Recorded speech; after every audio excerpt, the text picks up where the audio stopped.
What's up? Welcome back. In this video, we're going to talk about 6 skills that every man who's entering their 30s or in their 30s must definitely master in order to just have a successful 30s decade and to make life a little bit easier from you. Some things that I did wrong that I will talk about that I have improved on, so we'll get right into it. But before we do, if you all could subscribe to the channel, I'd really appreciate it. So when I hit 30, I felt like I had a complete identity crisis, right? Finances weren't where I thought that they should be. Carly and I been dating for maybe a year, but I was still like, oh, kind of where is this relationship going? Is it something that I want to be in a long-term relationship? And I was just trying to figure some things out. I wasn't exactly where I wanted to be, but then I also felt like I was like too old. Like when you hit 30, you're like, oh man, I don't know what's going on, but I feel like I should have more responsibility, but I want less responsibility. It was just this whole like mental game that was going on. So I learned a few things in the process because I felt anxious all around trying to figure out my career, my relationship, finances, all of that stuff. So I learned a few things that I've definitely taken in the past few years. I'm 34 now. I'm turning 35 in September of this year. And there's 6 things that I've learned that have helped me big time. First thing, number 1 is emotional regulation. So you're going to have high highs and you're going to have low lows, right? In your 30s is this kind of weird, decade where it's amazing things that are happening. So that feels really good. Like you already might be like kind of a decade into your career. Your career might be taken off, or that might happen. And then you might have some layoffs. You might have some serious relationships and those things, break down. So you might feel the seriousness and the fun and the love and the joy of it. And then all of a sudden the relationship isn't there, or you're in a relationship and you feel, and what happens is you're like, oh, well, this could go the distance, it could go the next step, and you're unsure about it. There's a lot of things that can happen, but if you have some emotional regulation when you're dealing with those high highs and low lows, it's going to help you so much better. Now, how do you do that practically? For me, what I do is I have a mantra, and my mantra is it's just a day. So I am someone who I really like to look so far ahead, or I get kind of depressed if I look too far behind. But if I'm staying present in the moment, and no matter if the moment feels like it's very weighty, and I'm just like, hey, today is just today, because tomorrow's going to come. Tomorrow might be easier. Tomorrow might be harder, but I don't know what I don't know. But if I just focus on, hey, this is what my hand is dealt today, I feel that much better. That in the moment just allows me to emotionally regulate, allows me to breathe, and allows me not to put so much on it. When you start putting so much on your day, and putting so many expectations and everything, you start to feel really bad and you start to feel really down. So when you emotionally regulate, it takes those high highs and low lows and it kind of brings it to the middle a little bit. And so that is a huge help. So number 1, emotional regulation. Number 2 is financial literacy. I always talk about this because I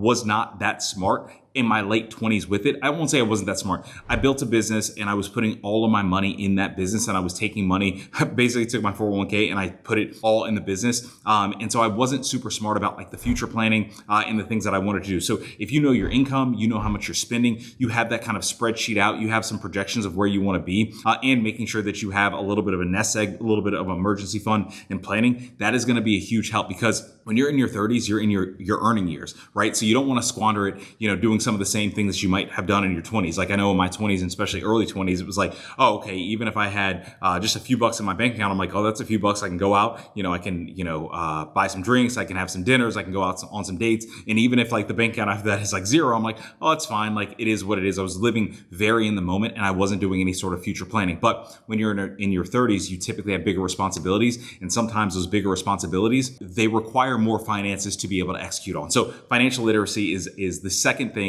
that you should definitely know and have somewhat mastered in your 30s. Number 3, health optimization. When you're in your 30s, your responsibilities skyrocket and your energy level might dip a little bit, but it's weird because you need more energy because you have more responsibility. So you really want to make sure that your health is optimized. How do you do that? Very simple. Dial in your nutrition. You can't eat the same BS that you ate when you were in your 20s. So making sure that you have a healthy, nutritious diet, not that complex. Make sure you're doing that. Number 2, get sleep in this area. You want to get as much sleep as you possibly can. We just had a daughter, so our sleep schedule is a little bit different, a little bit out of whack, and it's fine because we find areas and pockets that we're able to get naps. So that we are making sure that we're getting enough sleep, because like I said, our responsibilities are greater. We need more energy to be able to devote to that. And that helps with our health optimization. Work out, get outside, walk, do those things that make your body feel good, that move your body, that, get your limbs and stuff moving, because if not, you're just sitting on the couch. You're sitting at a desk and you're stagnant. Then you're sitting at a kitchen table or at a table eating. And then you're sitting watching Netflix. A lot of your day is sitting and not moving. And then you realize, and you're like, well, why have I gained all this weight in my 30s when it's like, oh, in your 20s, you might be in college, you might be, going out where you're walking to and from places, you're trying to meet people. So you want to stay in the fittest shape, but then in your 30s, you might be in a relationship, in marriage, or anything like that. And then things kind of settle down. You're a little bit more established, but you want to make sure that you're working out. Last thing is enjoy the health process. Whatever that health program thing is for you, make sure you enjoy it, because if it's a chore, it's not going to be sustainable. Number 4, relationship building. I watch like Navy SEAL podcasts from time to time, and they always say in SEAL teams, like I was full of piss and vinegar, and I'm like, oh, I get that. Because in my 20s, I was just out there doing whatever with whoever, and now I've really learned to really steward my relationship, obviously in my romantic and marriage relationship with Carly, and then other relationships that I have, professional, personal as well. And I like to be a servant leader in those relationships. And what that means is, hey, you get all the credit when things are going well, and I'll take the blame when things aren't going well. But what I'm going to do is I'm going to make sure that I am willing to act and be the first person to act and put my best foot forward, so that it makes the lives of others easier, right? And when you build relationships like that, your career will flourish, your personal relationships will flourish, your marriage, all of these areas and your touch points of people, your network will increase, because you're not just thinking about me, you're thinking about we, and you're thinking about the whole and the entirety of your life, right? And so when you're in your 30s, like when I say that more responsibility, it's like because your focus doesn't go so narrow to yourself from a relationship standpoint, it broadens, and you're like, oh, these are the people that are important. These are the people that I want to make sure, are fed, hypothetically and in actuality with your family.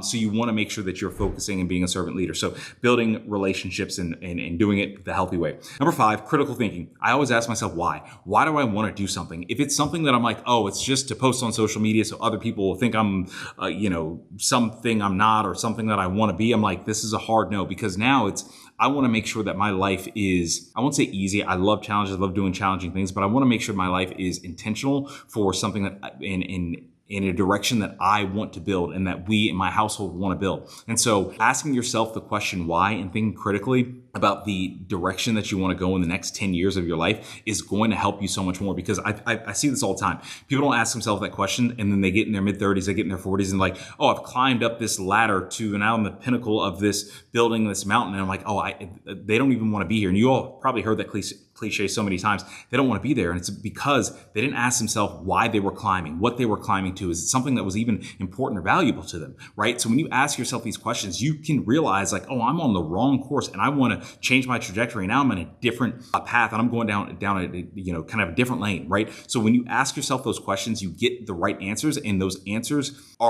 end up being actions that you take in a direction that you actually want to go to. So make sure that you're thinking critically. And the last one is very simple. Number 6, boundaries. Just learn how to say no. Not everything requires your attention. You shouldn't be giving your attention to every little thing, because what happens is you spread so thin, and then the main thing, the big blocks of your life, you start to just completely lose sight of, because you're like, oh, I got to say yes to this, be a present for this thing over here, these people over here, all of these things that might not really matter to you. Learn how to say no. And it goes back to, point number 5 is critically thinking. Like, why do you want things and people and stuff and careers to be in your life?